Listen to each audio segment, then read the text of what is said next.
jendeak bere buruari nosbaiten galdetu dio ea zer egiten den horrelako asignatura batean, eta erantzuna normalean izaten da marraztu.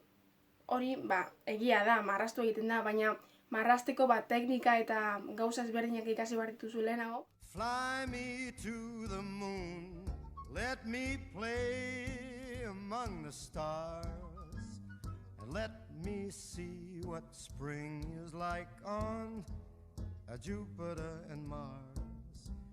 In other words, Hasteko, ikasturte hasieran egin genuena izan zen arkatz bat hartu eta kuadernoan margotu genuen begiratu gabe, apur bat eskua balantzeko. Ondoren, marrazkeak alrebez marraztu genituen eta bebain negatiboko teknika apur bat landu genuen. Ondoren, perspektiba lantzen hasi ginen eta lehenengo gauza egin genuena zen eraikinari buelta bat ematea eta ikuste bagenun ezkina bat edo gustatzen zitzaiguna horrari argazki bat ateratzen genion eta gero klasera bueltatzerakoan ezkin hori paperera pasatzen genuen.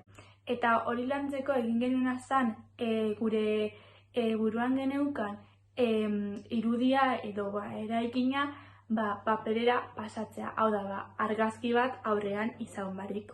Bilan hauek bai kolorez zein argi ilunekin egin ahal genituen eta azkenik egin genuena zen eskultura batzuk hartu eta perspektiba desberdinetatik marraztu. Eskultura berdin hauek aprobetxatuz, 3 dimentsiotako figura bat gure 2 dimentsiotako herrian zelan enkajatu eta enkuadratu ahal genuen ikasi genuen, neurri egokiekin eta zehatzekin. Hau, menperatuta genuenean argi iluna ikasten hasi ginen. Baina ez genuen bakarrik argi iluna erabili zeozer marraztu eta itzalak emanez, baizik eta argi iluna zer den, zertarako erabiltzen den, zein den bere helburua ere ikasi dugu. Ze erabili ditugun tekniketan ez dugu bakarrik aplikatu, baizik eta ikasi egin ditugu bai, jakiteko benetan zer egiten ari garen.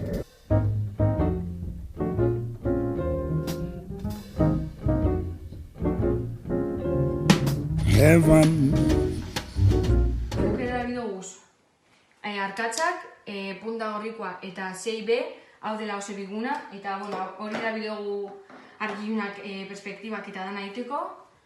Eta, gero bai, bloka, hau da oso garrantzitua eta beharrezkoa marrazketan, hau izan da zuen laguniko lehena, hemen egingo duzue dana.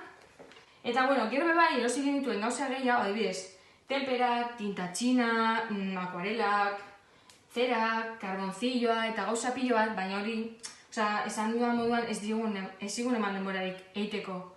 Así que ez dugu erabili eta, dekogu hemen etxean urrengo urtera begira. Nik esango nuke kurtzonetan oso ondo pasatu dudala marrazketa artistikoa. Hartu dut, ze nire etorkizuna artearekin zer ikusia izatea nahi dudalako. Nik hartu naban asignatura hau, nenaben ikasi marrazten, beti uste bizen jata, baina ez az jarri inoz egiten. Ikasaioa sartu nintzenean, pentsatu nuen ez nuela ez ere egingo. Ze, beti dani gustatu izait marraztea, eta egiten nuen, espertuta nengolako, baina, egia esan da, nire ustez ez nuen ondo marrazten, ez? Nire kasuen apuntatu nintzela marrazketara nire etorkizuna nahi dudalako bide horretatik jutie, baina nik 9 urte daramatzat pintura akademia baten. Urte asko diez, urte guzti hauetan hartu praktika asko, erraztasun asko, gauza asko ikasi ditut. Orduen, niretzako sorpresa handi bat izan da, hainbeste ikastie. Kurtso baten egin ditut 9 urtetan egin ez dituan gauza asko. Kurtso hau hasi baino lehen ez nabela kasi ez ebez marrazketa landu, bai nire marrazka egiten nituen edo, baina ez nekien izateko moduan marrazten. Eta nik esan namen, puntatuko nintzela, irakasgai honetara, hori, marrazten ikasteko, eta ikusita nire lehenengo marrazkiak eta gaur eguneko marrazkiak baina amaritu dut orko bidai bat egon dela eta aldaketa bat egon dela, ez? Marrazketa hartzerakoan nire apur bat pisutsua egin zitzaidan, ze asko marrazten genuen, eta nik ez nengoen ohituta asko marrasten. Baina gero eta gehiago marrastu, gero eta gehiago ohitu nintzen. Hasi nintzenean pentsatu nuen ez nuela ezer hobetuko eta ez neki zergatik nengoen horri esan da. Baina gero kurtsoa aurrera joan zenean, hainbat ariketa egitean, azkenean konturatu nintzen, ez da ez jakitea marrastea, baizik eta gaitasun hori ez nuela oso garatuta eta azkenean egin behar zena zen lan egitea eta egunero marrastea teknikak erabiliz. Ontxe, basau dela denbora kurtso hasieratik konturatzen izan zela oso erabaki ona, ze ikasi dut, ez dut marrasten super ondo, baina por lo menos badakidaz teknikak eta badakit ze dauen ondo eta gutxi gora bere olako gauza. Azken finean, ikasle zein irakasle erlazioa oso ona izan da, eta hori klasearen ritmoa ondo eramatea lagundu izan du. Gustura joaten nintzen klasetara taldekidekin, irakaslearekin, ze azkenien hor ere egiten da pina moduko bat, eta azkenien zoiez super gustura ikastera nahi dozuna ikasi etorkizunerako.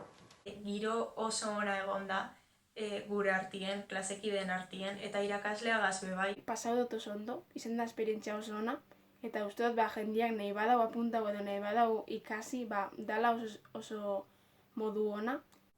Orduan, norentzatago bideratuta ikasgai hau? Berdin du ondo edo txarto marrasten duzun, edo noizean behin marrasten baduzun, edo beti egoten bazara marrasten. Gustoko baduzu marrastea, hau zure ikasgaia izango da. All she needed was some. All she needed was some. All she needed was some. All she needed was some. All she needed was some. All she needed was some. All she needed was some.